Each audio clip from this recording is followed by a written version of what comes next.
Okay, let's dive into this. Welcome, everyone, to today's Explainer. We're going to unpack the inner workings of a real powerhouse in the scientific community, the Pacific Journal of Medical Research, or as it's often called, PJMR.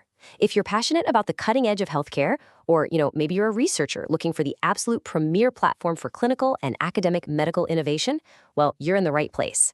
Today, we're taking a structured, step-by-step journey through exactly what makes this journal tick, what they actually publish, and most importantly, how a brilliant idea transforms into a published, globally recognized piece of medical literature.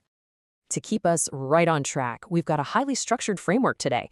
First, we'll meet the Pacific Journal, then we'll explore the scope of their medical research, cover the strict guidelines for your manuscript, and finally, we'll demystify the whole peer review process. All right, Section 1, Meet the Pacific Journal, Bridging Academic Research and Clinical Application. So the ultimate goal of PJMR isn't just to publish theory for the sake of theory.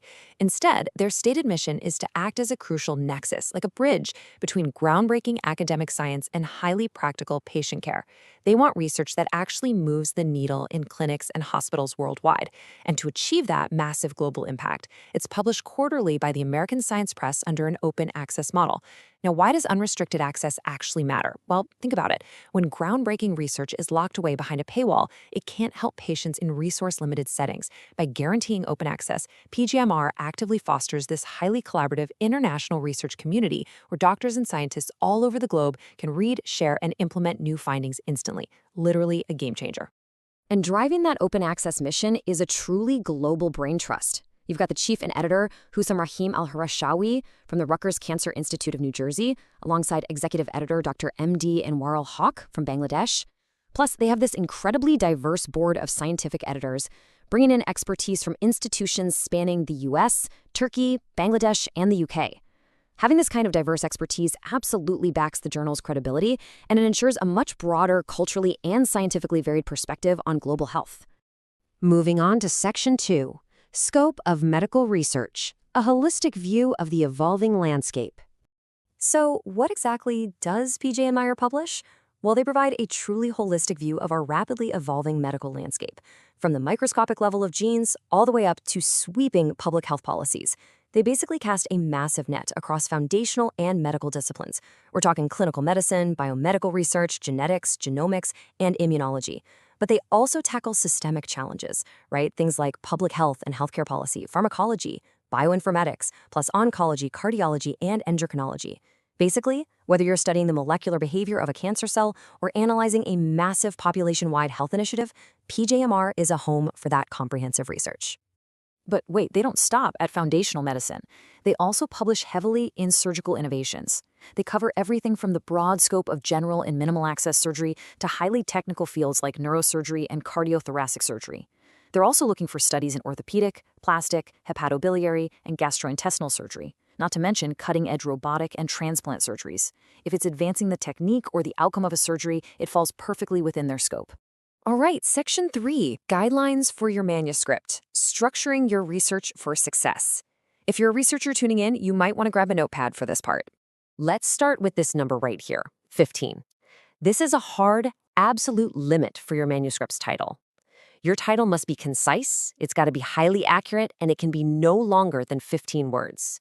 You definitely want to avoid immediate formatting rejection, so you literally have to distill the absolute essence of your complex research into a single punchy phrase. Next up is 250. This is another brilliant constraint. Your abstract cannot exceed 250 words, period. In that tiny space, you have to succinctly summarize your study's objectives, your methods, your results, and your conclusions. Oh, and you also need to include 6 to 10 keywords right below it.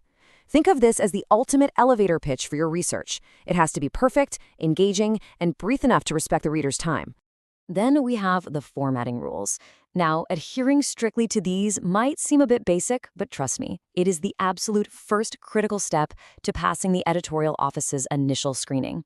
We're talking Times New Roman, size 12 font, single spacing throughout the entire manuscript, 1-inch margins on all sides. And absolutely crucial here, you must use the Vancouver citation style for your references. If you submit a paper in APA or MLA format or with double spacing, you're pretty much actively signaling to the editors that you didn't read the guidelines. Beyond just the formatting, your manuscript needs to follow a really logical flow. It goes introduction and methodology, straight into your results and discussion, and wraps up with your conclusion and recommendations. But crucially, do not overlook ethical considerations and disclosures. You have to explicitly provide details of your procedural approvals, declare any funding sources, and disclose any conflicts of interest. This is completely non-negotiable for maintaining academic integrity. Which brings us to Section 4, the peer review process, upholding scholarly excellence. Okay, so assuming your manuscript is perfectly formatted and structured, it enters what I like to call the quality control crucible, the double-blind review. This is where good science gets refined into great science.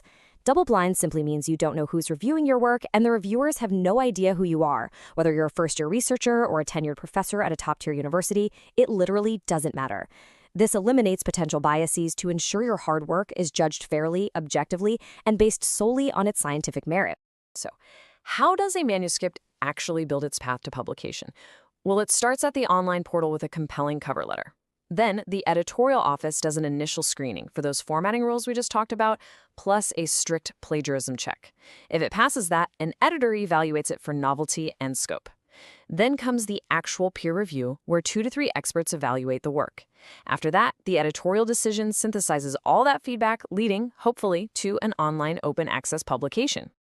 Now, when those 2 to 3 expert reviewers finally get your paper, what exactly are they looking for? Well, you can proactively address these critical criteria before you even hit submit. Is the work truly original and novel? Is the methodology mathematically and scientifically rigorous? Are the data and results accurate? Does this research have real relevance and impact on the medical field? And lastly, is it written with absolute clarity and good structure? Based on all that evaluation, you're going to get an editorial decision. Aside from outright acceptance or rejection, you're probably going to see one of these 2 outcomes. Minor revisions means your manuscript just needs some small adjustments or clarifications based on reviewer comments. You just address them and resubmit.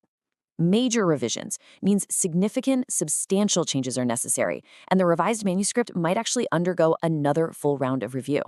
But honestly, receiving either of these is a huge win. It means your research has real, undeniable potential. And then we finally celebrate the end of the journey. Once you've navigated all the revisions and the editor-in-chief gives the final green light, your manuscript is accepted. It goes through a final proofing stage, and then it's immediately published online.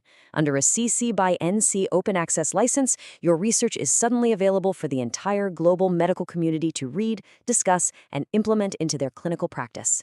Your hard work is officially out in the world, making a real difference. Which brings us to the end of our explainer, and to a very important question for you. Are you ready to submit your research and shape the very future of medical science? Understanding this highly structured process, from the tight formatting constraints to the absolute rigor of double-blind peer review, is your ultimate advantage. So use what you've learned here today to prepare a bulletproof submission for the Pacific Journal of Medical Research. Thanks so much for joining me on this explainer. Keep learning, and I'll see you next time.